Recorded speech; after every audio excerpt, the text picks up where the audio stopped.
किस्त नंबर 34। एक नए दिन का आगाज़ होता है। ये दिन मरजान और आतिश की ज़िंदगी का सबसे बदतरीन दिन होता है। आज मरजान का आतिश की ज़िंदगी से जाने का दिन होता है। आज वो आतिश से दूर लंदन चली जाएगी। दूसरी तरफ मलिक अपनी मोहब्बत का खुलकर जिजक से इजहार करता है। वो जिजक से कहता है, क्या तुम मुझसे शादी करोगी? जिस पर जिजक फौरी हामी भर जाती है। कुछ वक्त बाद मरजान एयरपोर्ट के लिए निकलने लगती है तो सब घर वाले उसे अलविदा करने के लिए खड़े होते हैं। आतिश भी वहाँ खड़ा होता है। मरजान और आतिश कुछ वक्त तक एक दूसरे को देखते रहते हैं। आतिश दिल ही दिल में कहता है, काश मैं तुमसे कह पाता मरजान कि मैंने अपना फैसला बदल लिया है। मत जाओ मरजान। मरजान टैक्सी में बैठ जाती है और आतिश उसे दर्द भरी नज़रों से जाता हुआ देखता रहता है। ये लम्हा आतिश की ज़िंदगी का सबसे बुरा लम्हा होता है कि वो मरजान को अपनी ज़िंदगी से जाता हुआ देखता रहता है और वो उसे रोक नहीं पाता है। मरजान को घर से गए कुछ ही वक्त हुआ होता है। घर में आतिश को मरजान का वजूद हर जगह दिखाई देने लगता है।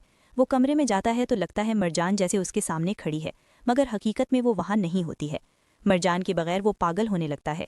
वो कमरे में हर तरफ देखने लगता है जैसे मरजान की यादें कमरे में हर तरफ फैली हुई हों, मगर मरजान अब आतिश की ज़िंदगी से जा चुकी होती है। वो मरजान को तो अपनी ज़िंदगी से निकाल सकता है, मगर मरजान की यादों को आतिश चाह कर भी अपनी ज़िंदगी से कभी नहीं निकाल सकता है। आतिश खुद में सिमट जाता है। वो वर्किंग रूम में जाता है जहाँ जमाल और आसले पहले से मौजूद होते हैं और वो उनसे बात नहीं करता है। अब तक तो मरजान लंदन में लैंड कर चुकी होगी।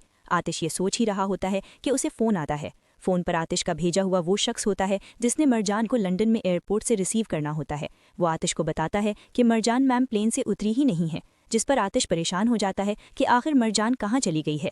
वहीं आसले आतिश से कहती है कि मरजान जानबूझकर खुद किसी और जगह भाग गई है, जिस पर आतिश उसे गुस्से से देखने लगता है। दूसरी जानिब जमाल आतिश को बताता है कि मरजान प्लेन पर चढ़ी ही नहीं है। घर पर सब लोग एक दूसरे पर इल्ज़ाम लगाने लगते हैं। आतिश नज़र के पास मरजान को तलाश करने के लिए जाता है।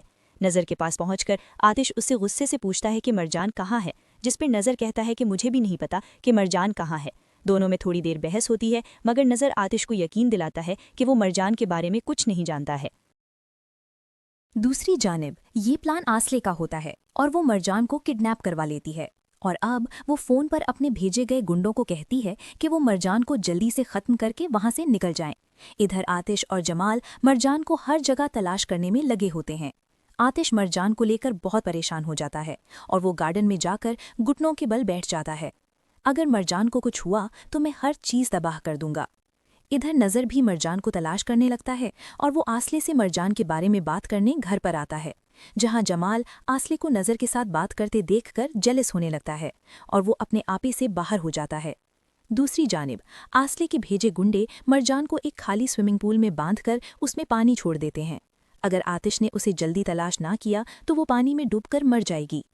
आतिश और जमाल को टैक्सी ड्राइवर से कुछ मालूमात मिलती हैं और वो दोनों मरजान को बचाने के लिए वहां तलाश करने चले जाते हैं, जहां मरजान को बांध कर रखा गया होता है। अगर आतिश ने उसे जल्दी तलाश ना किया तो शायद मरजान जिंदा ना रहे।